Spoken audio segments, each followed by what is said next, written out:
What's going on, everybody? Welcome to another North Shore 9 postgame show powered by Primanti Brothers. I'm your host, Jim. With me today is Tyler. Tyler, how we doing this fine Memorial Day weekend? A lot better until today's game started, but hey, it's still a 3-day weekend for most people. We'll get into a lot of what transpired today, but some things to not look forward to, and just a lot to talk about, man. Yeah, it was an 8-1 loss to the Atlanta Braves. So they dropped the third game of this series. They still win the series with the wins on Friday and Saturday. But yeah, kind of a game where not a lot happened on the field for the Pirates. But some pretty significant storylines kind of coming out of today's game that I think we need to discuss. Lots of injuries, not only for the Pirates, but a huge injury too for Atlanta. So we'll talk with that. But before we get into today's game, BetOnline is your number one source for the NBA and NHL playoffs this season. Every stat, every matchup, and even live odds while the games are being played. When the game is over, head on over to our online casino and get in on a game of blackjack or poker, or unwind with one of our over 150 slot games. Head to the website today to get in on the action. Don't forget to use promo code BELIEVE, that's BLEAV, for your 50% welcome bonus on your first deposit. BetOnline, the game starts here. Yeah, let's start in this one. It was first inning, and all of it, and we got kind of a meaningful event happened right off the bat. Ronald Acuña Jr. started the game with a double, and then immediately gets picked off. It looked like what he was trying to do was steal third on the throw back to the pitcher. Realized, probably bad decision. Slammed on the brakes, and when he slammed on the brakes, something happened there. His knee gave way. He falls on the ground, writhing in pain. Not a good sight for Braves fans. Not a good sight for baseball fans in general. Ronald Acuña Jr. is one of the most electrifying players in the sport, but that could be a big blow. I mean, he wasn't having the greatest start to his season, but he won the MVP last year. You all know what he's capable of. Kind of just a weird, odd way to start the game too. And that was the first of multiple injuries today. But what were your thoughts just on the injury? It was a weird play.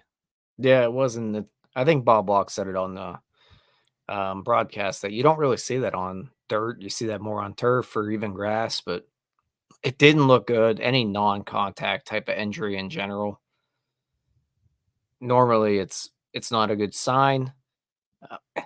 We're talking about a 40-70 guy that potentially baseball just lost. That hurts. And not just baseball and the Atlanta Braves. Like, that's going to hurt, man. They're in a chase there in the NL East, and that one, and they're hoping that a guy like Acuña gets back to normal Acuña, or even just somewhat close to what he was, and losing him is going to hurt a lot. Yeah, I mean, you don't want to speculate on something like this, but just like the way it looked, it didn't look good, right? I mean, non-contact injuries when it comes to, pivoting or it didn't look good. I don't want to say it was an ACL, but like that's at least a meniscus tear, I would imagine. Which, that's probably best case scenario at this point is a meniscus tear, because then you're out for a month or two. But yeah, that was a rough scene. He was in a lot of pain, and yeah, didn't have a whole lot of effect on the rest of the game, but that is something to definitely watch going forward for the Braves, because this Braves team is trying to win a World Series, and not having Ronald Acuña Jr. is a pretty big blow to that goal. Yeah, and also if you have him on your fantasy team, it's tough. It's a tough day. Are you saying that because you know that I have him on my fantasy team, or? I might have had an inkling. Yeah, it was my number 1 overall pick. I had the number 1 overall pick in fantasy. I took Ronald Acuña Jr. He's had a rough start, and yeah, that's no good. So That'll sting. that will sting. But he ends up getting out, so he falls down, he gets tagged out. So no harm in that first inning. Pirates actually get on the board first in this game, which 8-1 final score, but they did get the first run. Yasmani Grandal with a single in the second inning, which brings us to our next injury. And it took a while for the broadcast or anyone in the stadium to really understand what even happened. But Joey Bart caught the first inning, didn't have any plate appearances, and Yasmani Grandal went in for him to start the second inning. Was later announced that Joey Bart was taken out of the game for a left thumb injury, which I think we saw that thumb injury sort of happen about a week or two ago. But apparently that thumb is now flaring up. He had to get taken out of the game. Grandal finishes it. Grant Cook is on the taxi squad right now. I mean, they have a day off tomorrow, so they can figure out some things to see if Joey Bart can go for this Detroit series. But the catchers, they're getting beat up. It at the very least, it puts the Pirates in a really difficult spot. It goes all the way back to the offseason with Endy, and Henry struggles. Grandal with his injury history and what we saw coming into the season with his foot. Like, now we're down to Grant Cook. Jason DeLay, forgot to mention him. Like, it's one after the other, and I think we're on the same page here, but I'll listen to your thoughts on it. Grant Cook's probably the guy that's going to be up next here because you can't imagine they're going to roll with Joey Bart in the situation he has going on right now. If you need him, you've got to have a guy that's able to go in. So you really can't go with an injured backup catcher right now. Yeah. Pitt City what here, bring up Davis. And I mean, I think it's pretty clear Henry Davis is your next best choice, at the position. I think right now, though, I'm just really dead set on making sure Henry Davis is right. And so, I mean, let's kind of discuss this for a little bit, because if there's a move that needs to be made, they are going to have a decision to make here. Like, I mean, Henry Davis is clearly, he's crushing the ball in AAA. He's a 194 weighted runs created plus. He's 6 homers. He's getting on base at a 458 clip, slugging 714. He is tearing up AAA. It's been 16 games. Personally, I want him to just like really, really, really be comfortable before calling him back up again. I don't know if this is enough. I want to see him down there probably at least a month just to get his head right, get his swing right, and then join the team. This definitely throws a wrench into those plans, because you could make an argument right now, hey, like, time for Henry Davis to come back up, right? I'm of the mindset where give him another week or two at AAA. Let's ride. I mean, if we have to make a move, Grant Cook, let him be your backup catcher. See if Grandal can start most of the games. But if Cook needs to go once a week, do that. Grant Cook's caught a lot of Paul Skeens, so maybe he starts on Wednesday for Paul Skeens Day. But I think that's the mindset I'm in. If Bart has to go on the IL, just give Cook the roster spot for now, very temporarily. Jason DeLay, his rehab assignment has started. He's not eligible to come off of the IL for about another week or so. So then you've got to say, all right, yeah, can we roll with Cook for a week and until DeLay's ready? But I'm of the mindset that Davis needs a little bit more time in AAA. I'm with you.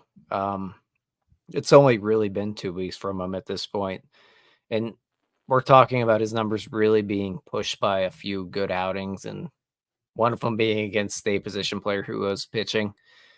Let him get into a rhythm there, and also let him see at-bats every single day, because if he comes up at this point, he's not going to get those everyday at-bats.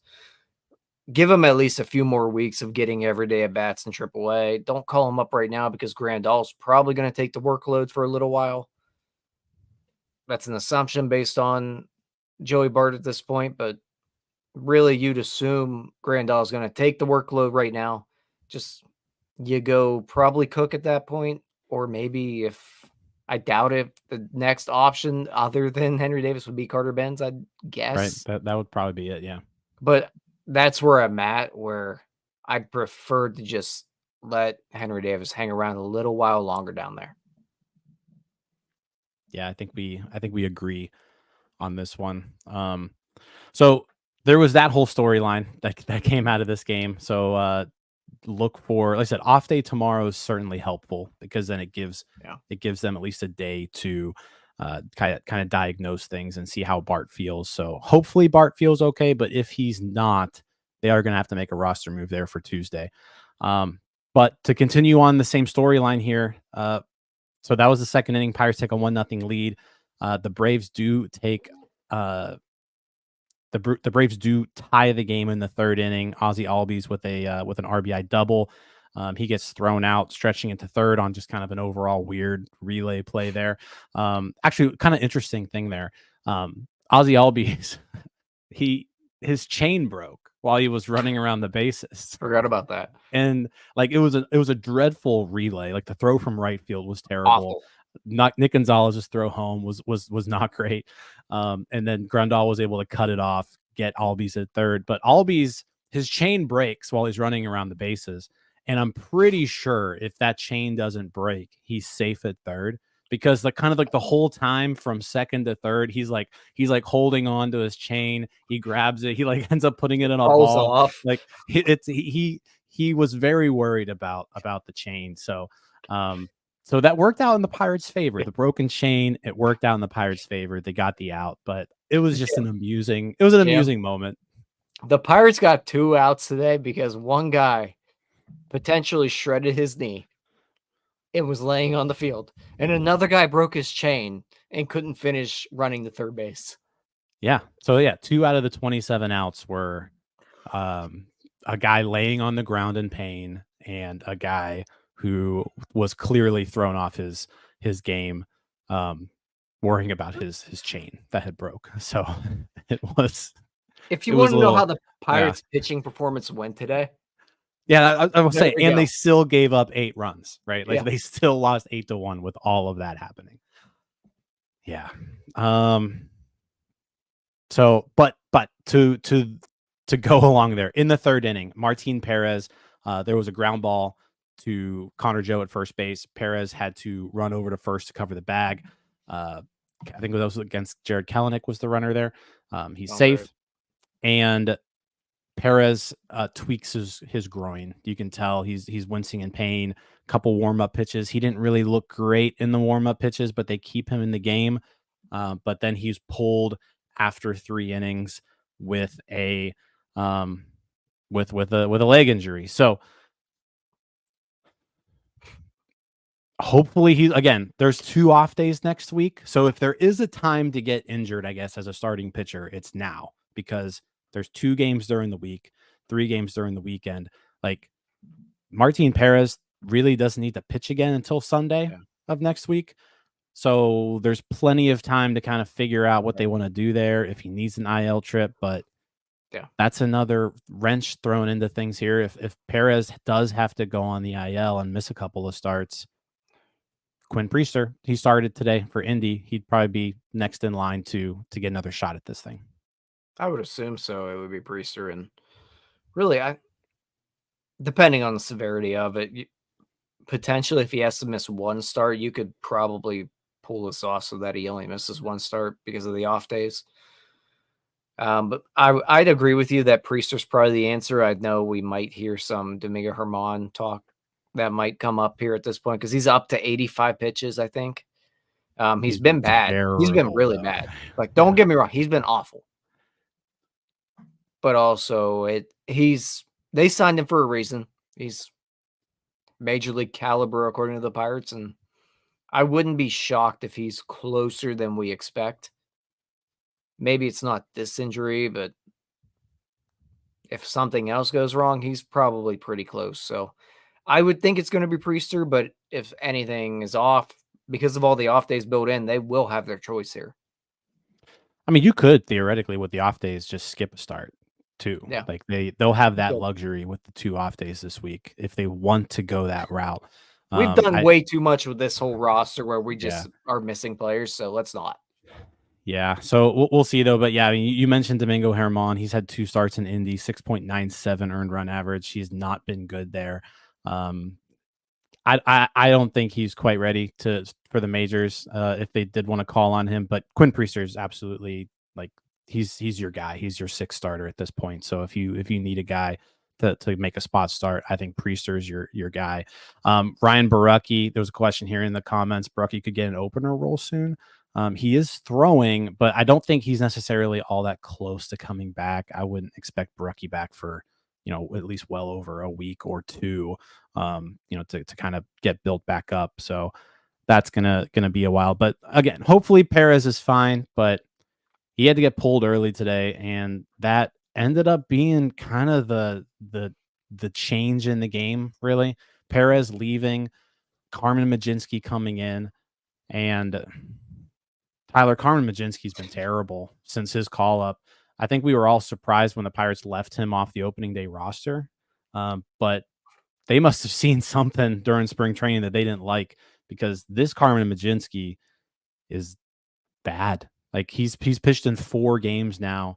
He's given up 2 runs in one of them, 4 runs in another, 3 runs in another. He's given up multiple runs in 3 of his 4 appearances. Today, 3 hits, extra base hits galore. What are we seeing out of Majinski? Like, is there something really to be concerned about here, or is this just a small sample size where he's going to figure it out and get back to last year? What do you think? There's plenty to be concerned about, man. He looks terrible. Like the slider is not wipeout. The fastball's flat. Maybe the Pirates do know what they're talking about every now and then. Like when we're complaining about Carmen Majinski going to the minors. Maybe they know what they're doing a little bit, but he's been terrible. Flat out terrible. The slider's awful. He just looks so hittable. And the commands also, and the command and control both are bad. Sucks, because that's a guy you really relied on in that middle of the bullpen type of role that was going to maybe take over that 6th inning spot. Now he looks like he's a borderline major league, not even borderline major league reliever. He looks like not a major league reliever. Yeah. It's been a rough go for him. He was not good in AAA either this year. He had 14 innings down there, 6.43 earned run average. He was giving up tons of home runs, which has been an issue since his call up here. Yeah, it's not looking pretty for him. If you really dig deep into last year's numbers for him, 2.25 earned run average, but the FIP was 4.03. So like he greatly outperformed his peripherals and his expectations. Expected ERA of 3.98 last year. So there were definitely some red flags, on Majinski's season last year, but we're seeing just a complete opposite guy this year. He's just not getting the results. Yeah, and even those results are not to the extent we've seen from him at this point. He just looks bad, just flat out bad. He looks like all the other potential high upside arms that we've seen go out there at this point that can't throw a strike or get outs. Speaking of high upside arms who can't throw strikes or get outs, boy, do we have more for you in this one. Aroldis Chapman. Let's talk about Aroldis Chapman. He's been on the struggle bus lately. I think that's pretty safe to say. He's walking a lot of batters. He's not finding the zone.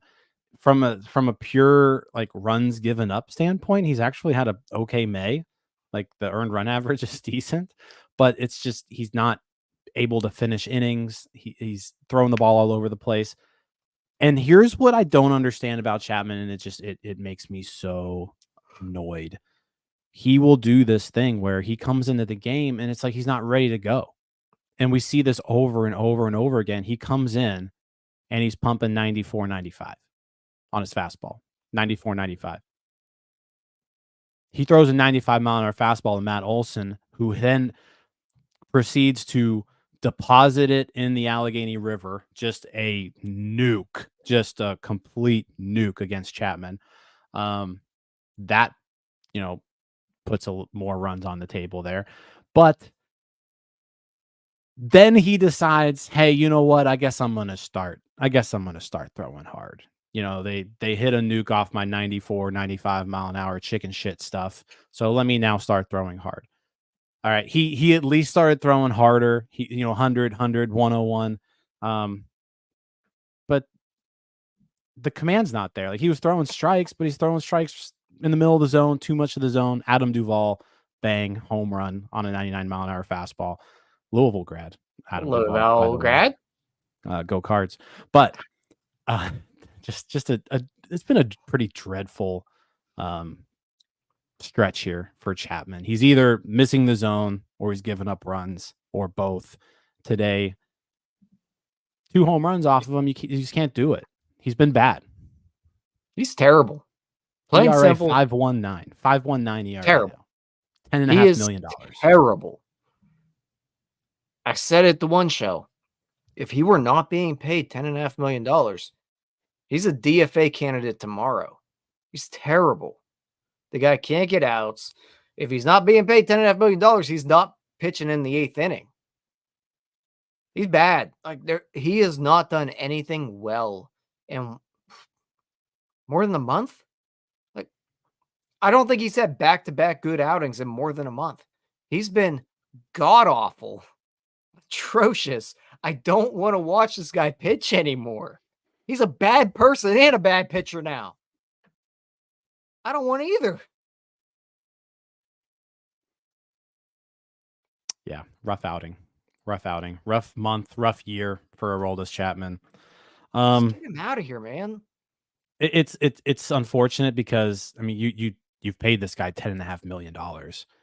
Like, you've got to use him, and he's got to just figure it out. And if he doesn't, well, then you're just kind of screwed. I mean, we're getting well beyond that point. Like, at this point, they're kind of screwed. He's been so bad. Now, granted, it could click one day. Like, all of a sudden it clicks. I don't know how long you can let this ride, though, because he is pitching you out of baseball games. Yeah, I mean, 13% of their payroll is being spent on Aroldis Chapman. 13% of your payroll is just being spent on a guy who We should just stop doing this show. We'll cut ahead to the part where me and you complain about the signing and just play that the rest of the time. Just on a loop. Yeah. Yeah. All right. What we were talking about before, pitchers with good stuff who can't throw strikes or get outs. Let's get back to it. Kyle Nicholas comes in for the 9th inning. Pumping 98, 99. But 3 hits, 2 runs. Another just, he's calling Selby 2.0. I mean, that's kind of what I'm like. That's what I'm seeing. Like, the stuff, you can see the stuff.